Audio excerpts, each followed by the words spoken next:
Peace and blessings, sisters and brothers. This is your brother, Capra, hollering at you again. And today I want to talk about the 9th Odu out of the 16 Mejis. This is Ogunda Meji. In dealing with the wisdom of Ifa, Ogunda Meji is actually where Ogun is born. And Ogun is the Orisha of war as well as technological development. Ogun is also the spirit of iron and, like his brother Shango, fire.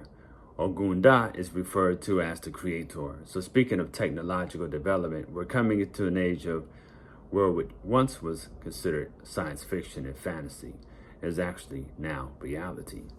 And we're looking at how the iPhone can run circles around your old school IBM computers. Let's say, for instance, you watch a Batman cartoon from back in the 60s and the 70s, and you see that Batman goes to this big old computer about the size of his whole room, right? Took up a huge portion of the Bat Cave. And he'll push in a few buttons, and then the computer would print out a note telling Batman how to solve his crimes and find the criminals and what they're up to. Well, you have a device called an iPhone or an Android that goes right in your pocket that can blow all that away. And imagine how much more effective Batman is in today's version with that technology. We also see where civilization is developed under Ogunda Meji. Like, for instance, was beneficial to the development of Ila Ife and Oyo was the forging of iron and metals. And evidence reveals that this technology can be traced all the way back to the Nak culture, which died out sometimes around 200 Common Era. Hence, when you see cities that are highly active with buildings under construction and new developments of transportation, you see the influence of Ogunda Meji. And Ogunda also deals with the organization of social structures as well as building and maintaining an infrastructure which is necessary for the flourishing economy. It emphasizes progress, growth, family, and also coming into a place of authority. Ogunda reminds us that even though war can be vicious, war brings about change. Hard work pays off, and good old-fashioned hard work is necessary. For those who are children of Ogun and come under Ogunda, working is like yoga for this particular personality type, okay? But we almost must keep in mind that we can't let other people's burdens become our own burdens. A lot of times, people under Ogunda Meji tend to try to take on the whole world. Ogunda Meji is the Odu of utilizing the imagination to build and create, and Ogun is very creative. But just as Ogun can build, he can also destroy. So we must keep in mind that for new things to be built, old things that no longer serve us must be destroyed. That's how things develop in this particular civilization and the world and in nature. Even when your body gets old, this body has to eventually be laid to rest,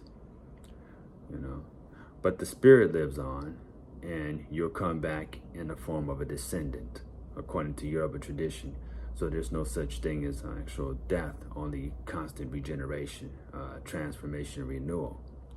Another thing is that we have to remember to not let anger cause us to make rash decisions. If peace is our original state, then it must be understood that anger always takes place as a result of something we are experiencing in life. Anger is always secondary. Anger is never initial. Anger can be transmuted into motivation. Another thing, too, is holding on to anger can affect our internal organs. In Chinese medicine, we learn that anger is connected to the liver. So anger is also connected to liver problems. Now, the heart is actually the organ that is attributed to Ogun. And why is that? Because the heart is always beating and pumping blood, and Ogun is always tirelessly working. In this Odu, we are taught about how all the Orishas have their limitations and will at times forsake us, but our Ori, the head, our destiny, and the intuitive faculty, which I would also say our individual Godhead will never forsake us. Ogunda is the remover of obstacles, including that which blocks us from self-realization and enlightenment. Ogunda clears a path for us to move forward in life. Another thing is the necessary aspect of character, dealing with honesty and truthfulness, which is recommended when you're dealing with this kind of energy.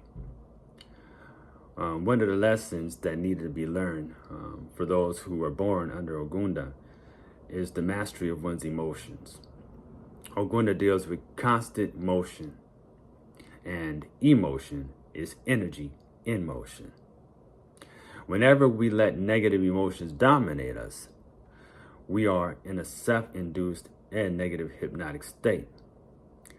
Emotions arise from the subconscious.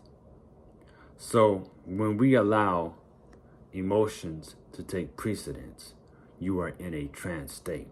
Emotions are trance states. So we're going to go ahead and wrap this up for now, family. Our next Odu is going to be Ogunda Meji. Enjoy your journey. If you have any questions or comments, feel free to leave them in the comment section. Until then, continue on your journey.